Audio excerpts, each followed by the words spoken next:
सभी को नमस्कार। मैं हूं डॉक्टर मनोज कुमार बत्रा, सहआचार्य रसायन शास्त्र विभाग, सम्राट पृथ्वीराज चौहान राजकीय महाविद्यालय अजमेर।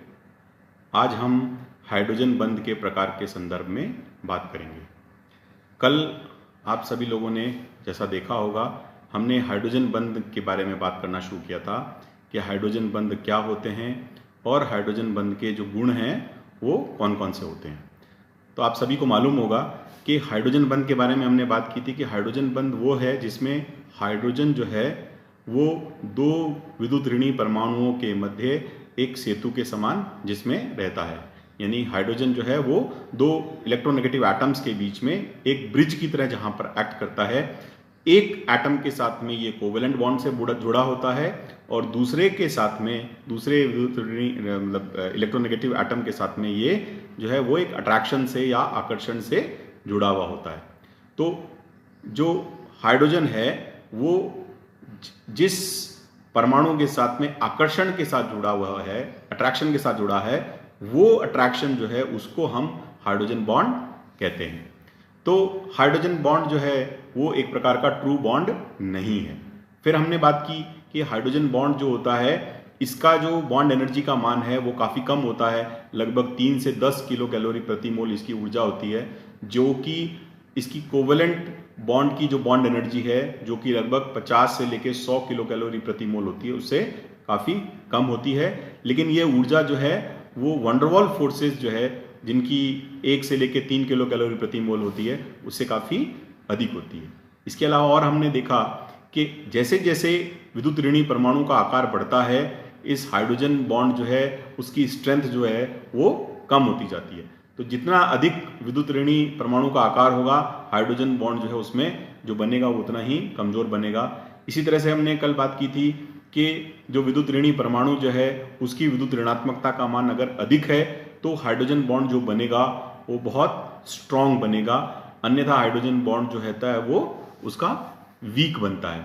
इसी तरह से हमने देखा कि जो अणु की संरचना है वो भी हाइड्रोजन बंध बनाने को जो है उसमें प्रेरित करती है और हाइड्रोजन बंध को प्रभावित करती है। जैसा हमने एल्काइंस के अंदर देखा था, sp हाइब्रिडाइज हाइड्रोजन होने के कारण इस तरह से वहां पर हम देखते हैं कि वो एल्काइन जो है वहां पर हाइड्रोजन बॉन्ड हमें मिलता है। इसी तरह से हमने देखा था कि जो क्लोरोफॉर्म है उसमें हाइड्रोजन बॉन्ड मिलता है लेकिन मीथेन में हाइड्रोजन बॉन्ड नहीं मिलता, क्योंकि कार्बन के पास स्थित जो विद्युत ऋणी परमाणु है उसकी विद्युत ऋणात्मकता के कारण जो है हम ऐसा परिवर्तन जो है देखते हैं कि क्लोरोफॉर्म जो है वो हाइड्रोजन बॉन्ड बनाता है। तो इस तरह से कल हमने हाइड्रोजन बॉन्ड के संदर्भ में कुछ सामान्य बातें की थी।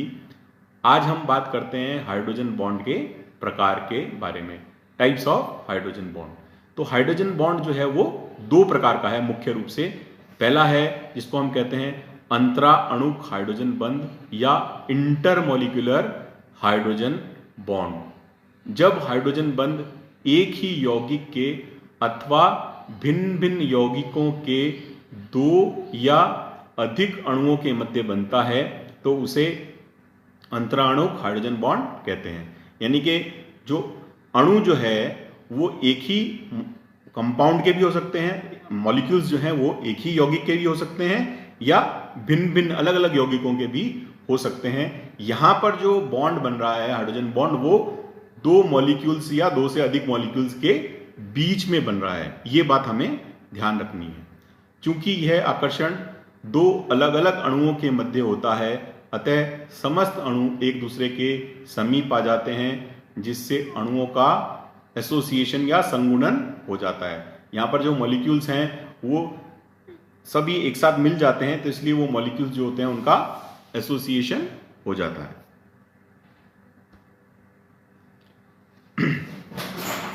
अब ये जो इंटरमॉलिक्यूलर हाइड्रोजन बॉन्ड्स हैं इनको भी हम दो भागों में दो प्रकार से बांट सकते हैं।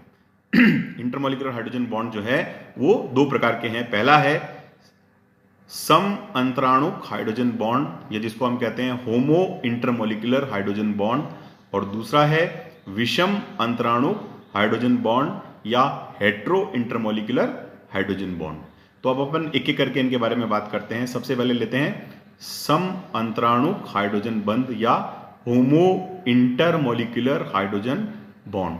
देखिए नाम से ही जैसे पता लगता है होमो इंटरमॉलिक्यूलर, यानी कि मॉलिक्यूल्स के बीच में बॉन्डिंग है, लेकिन होमो यानी सम अर्थात एक जैसे मॉलिक्यूल्स के बीच में बॉन्डिंग जो है वो प्रकार का बॉन्ड जो है, हाइड्रोजन बॉन्ड जो है वो कहलाता है होमो इंटरमॉलिक्यूलर हाइड्रोजन बॉन्ड। जब हाइड्रोजन बंध एक ही यौगिक के दो या अधिक अणुओं के मध्य होता है तो उसे सम अंतराणुक हाइड्रोजन बंध कहते हैं। एक ही यौगिक के दो या उससे अधिक अणुओं के मध्य हो, तो यानी कि मॉलिक्यूल्स जो हैं वो डिफरेंट हैं लेकिन कंपाउंड जो है वो एक ही है। तो एक ही कंपाउंड के डिफरेंट मॉलिक्यूल्स के बीच में जो एसोसिएशन होगा उसको हम कहते हैं होमो इंटरमॉलिक्यूलर हाइड्रोजन बॉन्ड। जैसे उदाहरण के लिए हाइड्रोजन फ्लोराइड HF, वाटर जल, अमोनिया, एल्कोहल एवं पैराक्लोरोफिनॉल आदि में सम अंतराणुक हाइड्रोजन बंध पाया जाता है। ये इसके सामान्य उदाहरण हैं जो हम देख सकते हैं। ये यहाँ पर इसको अपन ने यहाँ ड्रॉ किया है। तो देखिए सबसे पहले ऊपर है HF हाइड्रोजन फ्लोराइड। यहाँ पर फ्लोरीन जो है वो एक हाइड्रोजन के साथ में कोवेलेंट बॉन्ड से जुड़ा है और दूसरे हाइड्रोजन के साथ में एक आकर्षण से जुड़ा है, जिसको अपन डॉटेड लाइन से दिखाते हैं। इसके बाद में वाटर के अंदर अपन देख सकते हैं, यहाँ पर भी ऐसी स्थिति है कि हाइड्रोजन जो है वो एक तरफ ऑक्सीजन के साथ में सहसंयोजक बंध से जुड़ा है और दूसरी तरफ जो है जिसको हम डॉटेड लाइन से दिखा रहे हैं वो एक आकर्षण से जुड़ा हुआ है। पानी के अंदर जो हाइड्रोजन बॉन्ड होता है वो बहुत स्पेशल टाइप का हाइड्रोजन बॉन्ड होता है, जिसके बारे में अपन आगे चर्चा करेंगे।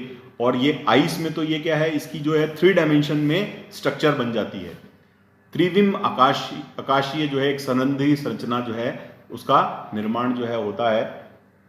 अल्कोहल के अंदर जो है वो भी पानी के जैसे ही हाइड्रोजन बॉन्ड होता है, उसी के जैसा ही इसमें हाइड्रोजन बॉन्ड मिलेगा।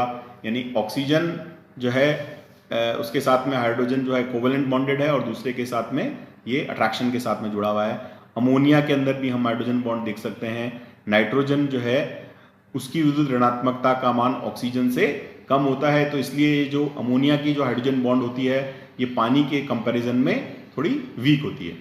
फिर पैराक्लोरोफिनॉल, तो यहाँ पे देखिए पैरा पोजीशन पर बेंजीन के ऊपर क्लोरो और फिनॉल 2 ग्रुप हैं और Cl जो है वो एक जो है हाइड्रोजन के साथ में जैसे हम देख सकते हैं डॉटेड लाइन से हमने दिखाया है। फिर दूसरी मॉलिक्यूल्स जो है उसके साथ में जो क्लोरीन की पोजीशन है वो अपोजिट रहेगी। तो इस तरह से हम देख सकते हैं कि अल्टरनेटिव पोजीशंस पर OH और क्लोरो के बीच में, क्लोरीन के बीच में इस तरह के हाइड्रोजन बॉन्ड का पैरा पोजीशन पर निर्माण होता है। तो ये कहलाते हैं होमो इंटरमॉलिक्यूलर हाइड्रोजन बॉन्ड। अब अपन बात करते हैं हेट्रो इंटरमॉलिक्यूलर हाइड्रोजन बॉन्ड, या जिसको हम हिंदी में कहते हैं विषम अंतराणुक हाइड्रोजन बंध। जैसे भी अपन ने देखा था कि हाइड्रोजन बॉन्ड जो है वो डिफरेंट मॉलिक्यूल्स के बीच में बन रहा है, लेकिन उनका जो कंपाउंड है वो एक ही है। लेकिन यहां पर क्या होता है, अलग अलग यौगिकों के अणुओं के मध्य जब हाइड्रोजन बंध का निर्माण होता है तो उनसे हम हेट्रो इंटरमॉलिक्यूलर हाइड्रोजन बॉन्ड कहते हैं। जब हाइड्रोजन बंध 2 भिन्न भिन्न यौगिकों के अणुओं के मध्य हो तो उसे विषम अंतराणुक हाइड्रोजन बंध कहते हैं। इस प्रकार के हाइड्रोजन बंध में वह स्पीसीज जो इलेक्ट्रॉन पेयर दान या डोनेट करती है, इलेक्ट्रॉन दाता, इलेक्ट्रॉन डोनर कहलाती है। दूसरी स्पीसीज जो इलेक्ट्रॉन युग्म को ग्रहण करती है, इलेक्ट्रॉन ग्राही या इलेक्ट्रॉन एक्सेप्टर कहलाती है।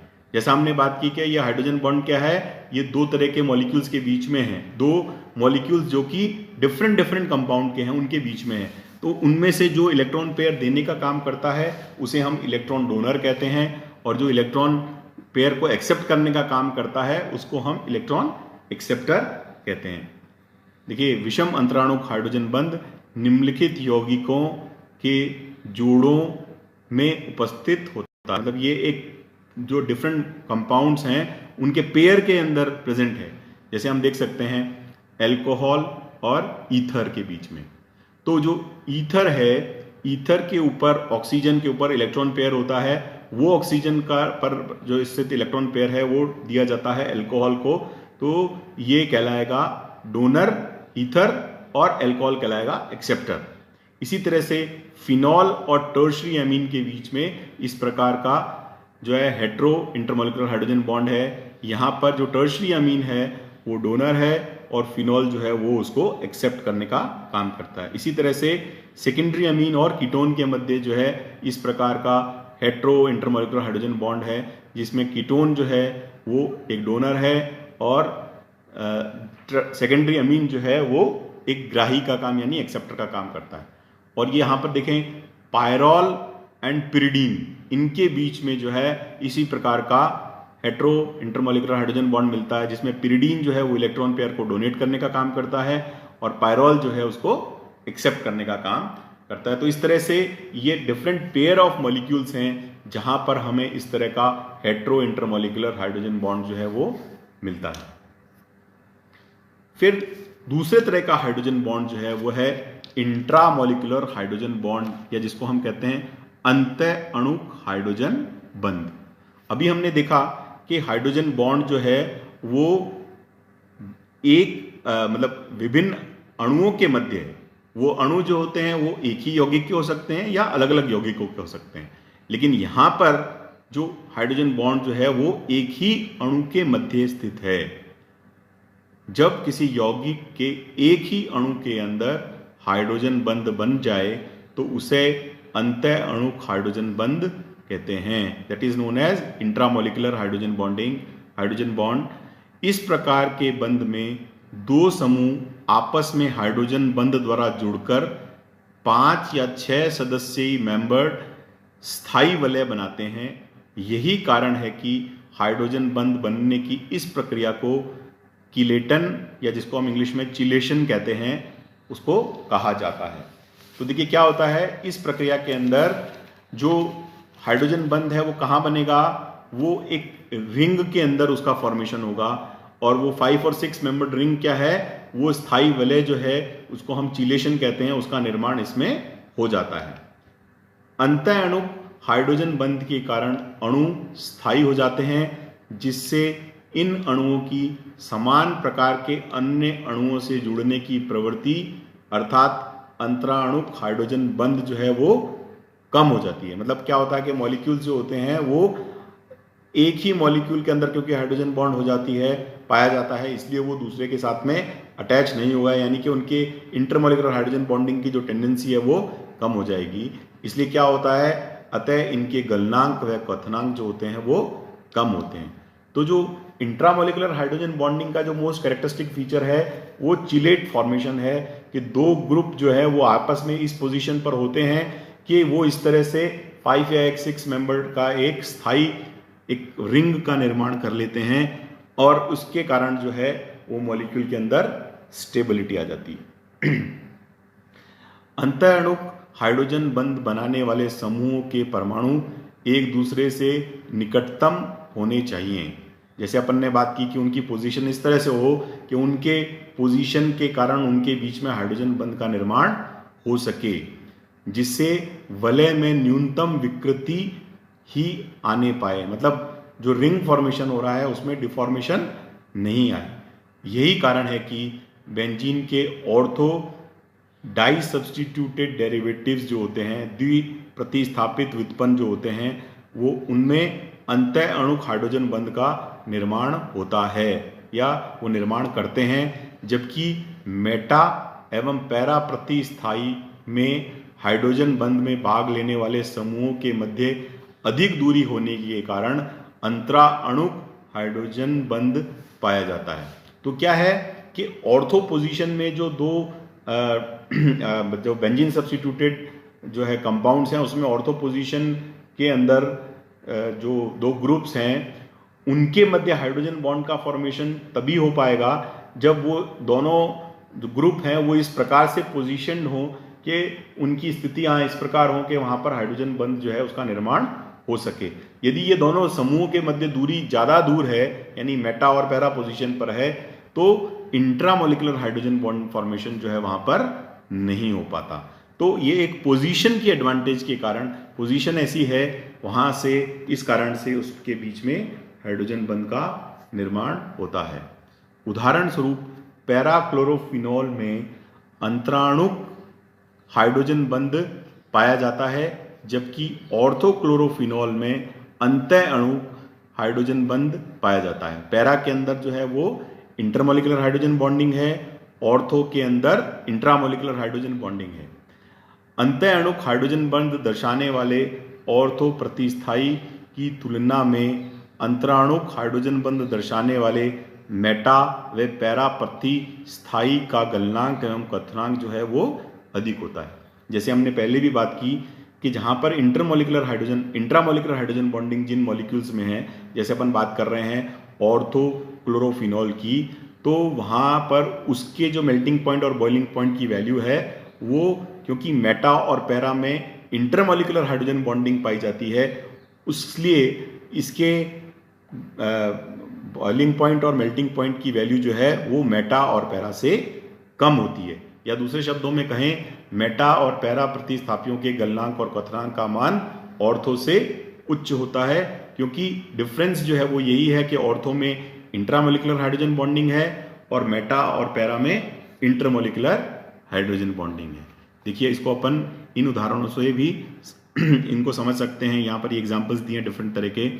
ऑर्थो नाइट्रोफिनॉल है, इसमें ऑर्थो पोजीशन पर OH ग्रुप है और नाइट्रो ग्रुप है, और यहाँ पर हाइड्रोजन जो है वो 2 इलेक्ट्रोनेगेटिव एटम्स ऑक्सीजन के बीच में है, और ये एक 6 मेंबर्ड चीलेट रिंग का फॉर्मेशन यहाँ पर हो रहा है। इसी प्रकार से ऑर्थोनाइट्रोबेंजीन बेंजोइक अम्ल के अंदर भी यही स्थिति है, और ऑर्थोनाइट्रोबेंजल्डिहाइड में भी यही स्थिति है कि हाइड्रोजन जो है वो 2 इलेक्ट्रोनेगेटिव एटम्स के बीच के अंदर जो है वो इस प्रकार से व्यवस्थित है और एक चिलेट फॉर्मेशन उसमें हो रहा है। फिर है सैलिसल्डिहाइड, सैलिसिलिक एसिड, एसिटोएसिटिक एस्टर का इनॉल फॉर्म जो है उसमें भी इसी प्रकार का चिलेट फॉर्मेशन जो है वो होता है और इंट्रामोलिकुलर हाइड्रोजन बॉन्डिंग पाई जाती है। ऑर्थोक्लोरोफिनॉल जो है, इसमें भी हम देख सकते हैं कि क्लोरो जो है वो हाइड्रोजन जो है वो एक तरफ क्लोरीन से जुड़ा है और दूसरी तरफ जो है कोवेलेंट बॉन्डेड जो है वो ऑक्सीजन के साथ में। तो इस तरह से हाइड्रोजन जो है उस जो है एक तरफ Cl के साथ में जुड़ा है और दूसरी तरफ जो है वो ऑक्सीजन से जुड़ा हुआ है। तो यहाँ पर भी यही इंट्रामोलिकुलर हाइड्रोजन बॉन्डिंग प्रेजेंट है। इसी तरह से एसिटाइल एसीटोन जो होता है उसका अगर अपन इनोलिक फॉर्म देखें, उसमें भी इसी प्रकार का इंट्रामोलिकुलर हाइड्रोजन बॉन्ड जो है वो उपस्थित होता है। तो ये इस तरह से कुछ एक सामान्य उदाहरण है जिसमें हम देख सकते हैं कि जो ग्रुप की पोजीशन है वो इस प्रकार से होती है कि उनके बीच में, ग्रुप्स के बीच में एक रिंग फॉर्मेशन जो है वो होने के कारण से एक प्रकार की हाइड्रोजन बॉन्डिंग जो है वो इंट्रामोलिकुलर हाइड्रोजन बॉन्डिंग उसमें उपस्थित होती है। तो इस तरह से आज हमने बात की हाइड्रोजन बंध के प्रकार के संदर्भ में। अब कल जो है आने वाले लेक्चर में हम बात करेंगे कि हाइड्रोजन बंध जो है उनके कारण से अणुओं के गुणों में किस प्रकार का प्रभाव पड़ता है। तो how the properties of the molecules are affected by the hydrogen bonding, इसके संदर्भ में अब हम आने वाले लेक्चर में बात करेंगे। आप सभी का धन्यवाद।